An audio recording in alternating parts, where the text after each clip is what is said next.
It's still fresh in the memory. It was October 2019, and Arsenal was playing against Crystal Palace at the Emirates. The match had barely started, and Arsenal was already 2-0 up. With that kind of start, you would expect a smooth victory, especially in front of your home crowd. That being said, Crystal Palace pulled back and scored the equalizer just after the halftime. Suddenly, the game was back on, but there was even more drama for the home fans. Not long after the equalizer, Unai Emery, Arsenal manager at the time, makes a substitution. Bukayo Saka coming in for captain Granit Xhaka. He takes his captain's armband and just throws it on the floor towards Aubameyang. A grave disrespect to the armband. As he was walking off the pitch, the crowd started to jeer him. And our boy was not having it. He even started to taunt and swear back at the fans before taking off his shirt and walking straight into the tunnel. Not a good idea, especially if your team just suffered a comeback in front of your home crowd. The game ended with a 2-2 draw, but that wasn't even the main talking point. Arsenal fans were calling for his head. Some asked him to be stripped of captaincy. Some even wanted him to be completely frozen out of the squad for good. So after that Palace game, where did you stand on this matter? Did you want to see him stripped of captaincy or maybe even completely out of the club? Well, it looked like a really tough situation to come back from. I mean, you look from the perspective of the club and from a commercial standpoint as well. And when you see your captain throwing down the armband and shouting abuse at the fans, it really does not present a unified club.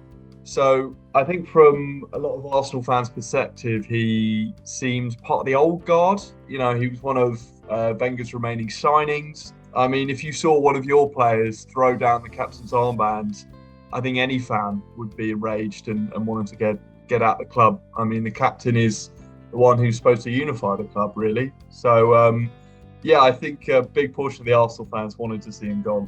Well, times were hard for Granit Xhaka. At this point, even neutrals like me were talking about the Palace incident. It didn't take long for him to issue an apology and offer his point of view of the whole story. But at this point, the damage was done. To many, it just seemed like another incident, another apology. This was the straw that broke the camel's back. So after that public apology, was there a portion of the fan base that sympathized with him? Was there a portion of the fan base that saw things from his point of view? Yeah, I think often with these public apologies, it can be more of a formality. Xhaka's PR team says you have to come out and formally apologise when maybe he wouldn't want to at the time. And I felt like it was very easy to jump on the bandwagon of hating Xhaka at that time. But I think one thing we don't understand as fans is literally having thousands of people shouting abuse at you.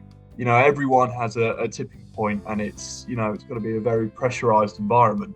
And I think because his goals and assist numbers don't really pop out at you, that wasn't really his game. There wasn't as many Arsenal fans that I spoke to that wanted to keep him around. From outside looking in, his career at Arsenal looked done. Fast forward to these days, the sentiment seems to have changed for Granit Xhaka. After Arsenal's game against Brentford, the fans started chanting his name. Now, of course, for most players, this is nothing new.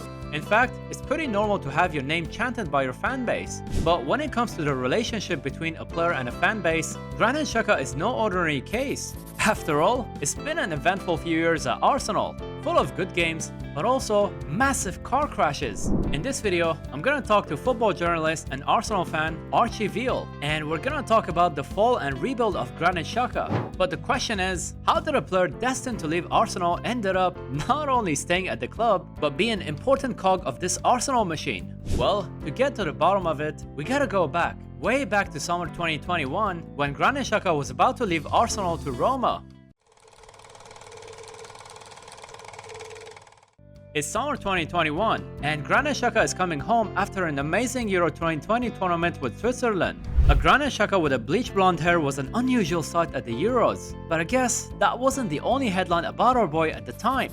You see, about 900 miles away, a certain Jose Mourinho was chosen as manager of Roma. And we all know that Mourinho loves a nice, good boy, clean-cut player in his team, right? Which is exactly what happened. Mourinho really wanted Granit Xhaka in his team. Roma and Arsenal were negotiating a deal, and at one point, at least from outside looking in, it all looked like a done deal. But then? Yeah, it was very close to happening. And pretty much everyone at the club, really except Arteta, thought maybe it was best to move on. I mean, even Granit Xhaka has come out in an interview and said I didn't want to be at the club at the time. And it was Arteta who really made him feel special and made him want to stay, which I was shocked at the time. I couldn't wait for him to leave, to be honest. Well, Mikel Arteta gave him a chance to start from a blank slate, and Granit Xhaka took it. Sure, there were still odd episodes of a rash challenge here, a red card there, hell, maybe even a mistake leading to a goal. I'm not saying that he was a changed man, but the rehabilitation of Granit Xhaka was obvious to see, and Mikel Arteta had a large role in that. What's the role of Mikel Arteta in this change of narrative for Granit Xhaka? Well, after the Crystal Palace situation, of course, he very nearly left the club.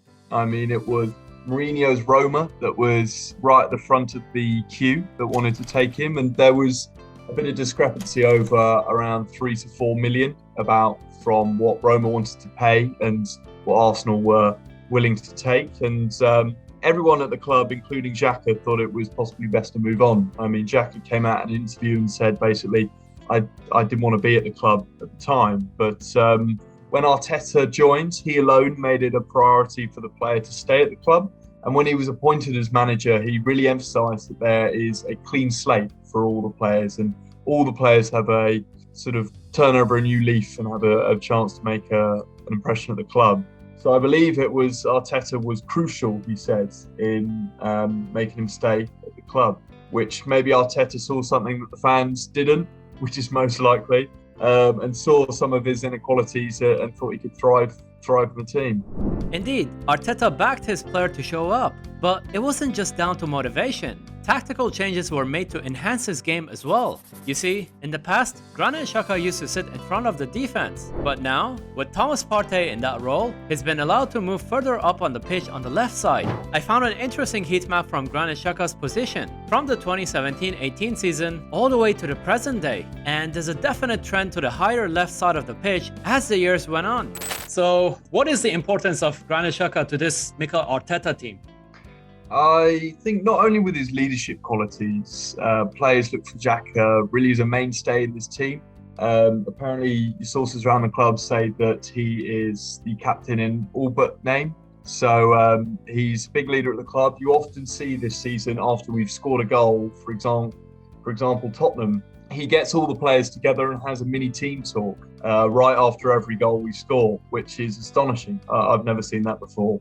And, not only with these massive leadership qualities he appears to have, in his new advanced position, he has excellent tactical awareness, and he has the sort of positional intelligence to cover spots like left back when Zinchenko or Tierney advances. And you can see him constantly talking on the pitch. So in terms of actually running this team, he seems a bit like the metronome for Arteta, and has been the rock in this team for a number of years now. So he seems to be extremely important at the moment. It's been one hell of a journey for our boy Granit Xhaka. He's literally gone from zero to hero since that Crystal Palace incident. And it all culminated in the game against Brentford in September, when he started the game with the captain's armband. The same armband that he had thrown on the ground only 3 years ago against Palace. And it definitely helped that he scored a goal in the North London derby against Arsenal's eternal rival, Tottenham. So what will be the legacy of Granit Xhaka if he was to leave at the end of the season? And I know it's a hypothetical scenario, but if his time was to finish today, what will be his legacy? Yeah, I think it's a great question. I think Granit Xhaka would be someone who always played with his heart on his sleeve, an extremely hard worker who always had the club and his teammates in his best interests. He's a natural leader to all the young players who come through in his time. And it's clear how much getting his own chant meant to him. And I thought it was really surprising to see that his first Player of the Month award for Arsenal was only this month. So wow. I think he will be remembered as a passionate player who, despite making mistakes and being emotional, always played for the badge on the shirt, where other Arsenal players didn't. And I think he'll be remembered fondly. I think he's definitely moved past that Crystal Palace incident and is now, From your side, how do you think Xhaka will be remembered? Because it's a lot more emotionally charged for an Arsenal fan, but for an AC Milan fan, for example, how do you think he'll be remembered? As a good player, or just as a shouty, aggressive player? For me, and again, this is just outside looking in. As a football player, He looks more of a jack of all trades, master of none. Like, as you just said, the goals and assists on this guy doesn't tell the story. He's not one of those, exactly. Stats players. I think he's more of a glue that holds everything together. Now, what happens from this moment onwards, I don't know. As the team evolves and, you guys start to look at better players and hopefully evolve into someday, maybe this season, into a title challenger. And that remains to be seen if he is the guy that, moves you to that next era. But here's the thing. Once you have your own songs, once you have your own chant, that's a pretty good sign. Yeah, definitely. I mean, he's clearly on the up now. There was a long period where not only that Crystal Palace incident, I've got a stat here that says the errors leading to a goal, he's got 9.